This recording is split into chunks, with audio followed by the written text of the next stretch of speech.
每次看港片或者去香港旅个游，街上一眼望去，全是那些方头方脑、白顶红肚的出租车，不用猜，十有八九就是那台港产打工皇帝丰田皇冠 Comfort， 长得不帅，但跑得勤，不花哨，但巨靠谱，简直就是香港街头的移动地标。无论是古惑仔上车跑路，还是游客打车去维港拍照，他都雷打不动地出现在镜头里，稳如老大爷打麻将，坐得住，不折腾。丰田皇冠 Comfort 是丰田汽车公司于1995年推出了一款专为出租车和驾校市场设计的中型轿车。它以朴实无华的外观、极高的耐用性和低维护成本著称，在日本、香港、澳门等地长期担任街头主力出租车的角色，是一款功能性强、实用性极高的职业用车。你有没有发现一个非常有意思的现象？在大陆，不管你去深圳、广州、西安还是长沙，街上的出租车基本都换成电动车了。不是比亚迪、秦 EV、海豚、E5，就是吉利几何、广汽安安，甚至一些城市连跑滴滴的都清一色是电的，跑得快，声音小，空气也清新了不少。可你再看看香港，嘿，还是那批老面孔在街头穿梭，清一色的红色丰田老皇冠 Comfort， 有些都开了10几年，看着都快成香港活化石了。你是不是就有个疑问，为啥香港还在用这老家伙？他们不想换新车吗？是电动车不好用，还是香港有什么特殊情况？别急，今天咱们就来扒一扒，为啥大陆都电动化了，香港出租车还在坚持老式丰田。咱们先看看大陆这边，你以为出租车司机是因为环保意识强，所以才主动换电动车的？当然不是。早在2015年，大陆很多城市就开始大力推广新能源，尤其是政府监管行业，比如公交、环卫、出租车，这些都是风向标行业。有的地方干脆直接规定，凡是更新出租车的，必须上新能源，不给你油车上牌，强制换电。深圳早在2018年，出租车基本就已经全电动化了。广州、太原、西安这些城市也不甘落后，掀起了一波换电潮。一个比亚迪秦 EV1公里耗电不到1毛钱，而烧油的老捷达、伊兰特油价动不动8块一升，100公里油钱至少50-60块。更别说电车基本不用保养，没发动机，没变速箱，哪来的机油、波箱油？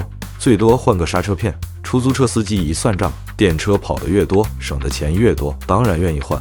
现在好多出租车都挂在滴滴、高德、T3、出行这些平台上，他们也希望司机用电车跑得多，评分高，系统还能记录你在哪充的电，运营效率高得多。这样一来，大陆出租车就迅速完成了换代，甚至还有不少司机说没电动车真不想干了。对比之下，香港就显得有点复古情怀了。几十年如一日，街上几乎全是清一色的丰田 Comfort， 开门就是咔的，内饰老的像90年代。你说这些车为什么不换？你可能会以为他们穷，肯定不是，也不是技术不行，主要是换不了，不想换，没法换。小编认为有以下几个原因。第一个原因，充电桩太少，根本充不上，这是最现实的问题。香港地方小，寸土寸金，电动车要想跑得开，最关键的是啥？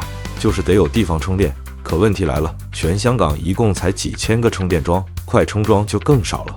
而且大多数出租车司机住在新界、离岛、九龙那边，家里楼下没车位不说，更别提私人桩了，全靠公共快充。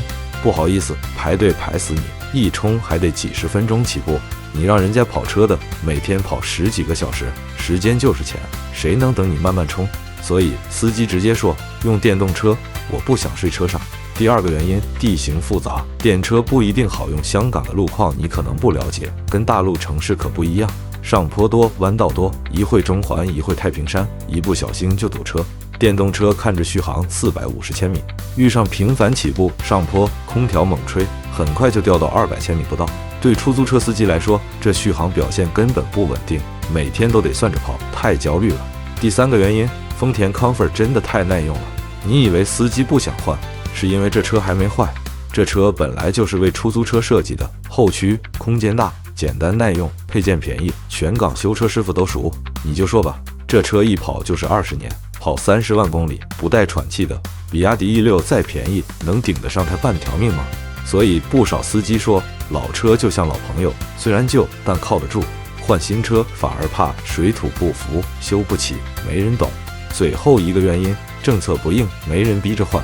香港政府对新能源支持很温和，基本上是鼓励为主，不像大陆那么强硬。你买电动车我给你补贴，但你不换也没事，继续开你的老车，只要年检过就行。而且出租车营运牌照是可以转手的，不少人投资买车挂牌照，好几年收回成本再卖。你一强制换电动车，成本拉高了，很多人直接退出了。所以在这种没太多激励加没惩罚的环境下，司机当然能拖就拖。你可能会问，难道香港就没尝试过电动出租车？其实早在2013年，香港就引入过比亚迪E6作为电动出租车试点，结果呢，不到2年，大部分都退场了。为什么？没地方充电，司机白天跑车，晚上排队，电池老化，续航掉得快，故障多了没人修，维修成本高，乘客不太适应。有些人还说不如老丰田舒服。也有司机尝试日产 Leaf、特斯拉 Model 3，但售价高，保险贵，修起来又麻烦，搞得司机赔了，夫人又折兵。这让很多人对电动出租车彻底伤透心了。未来香港会换电动车吗？目前来看，短期内香港的出租车结构基本不会变，司机普遍还是更信任老式燃油车，政策也没强制要求换，只要 Comfort 还能跑，修得起，年检能过，那他就还能继续坚守岗位。丰田最近几年也推出了 JPN Taxi 混动车型，就是东京出租车主力那种有点像面包车的样子，香港已经开始试点了，少量上线。这种车虽然不是纯电，但至少能省点油，对司机也比较友好。再加上政府也在推进充电站建设，如果能铺得开，或许电动车会慢慢有市场。香港毕竟也是全球大城市之一，碳中和、减排这些任务肯定绕不过去。到2030年以后，新注册出租车很可能必须是新能源车型。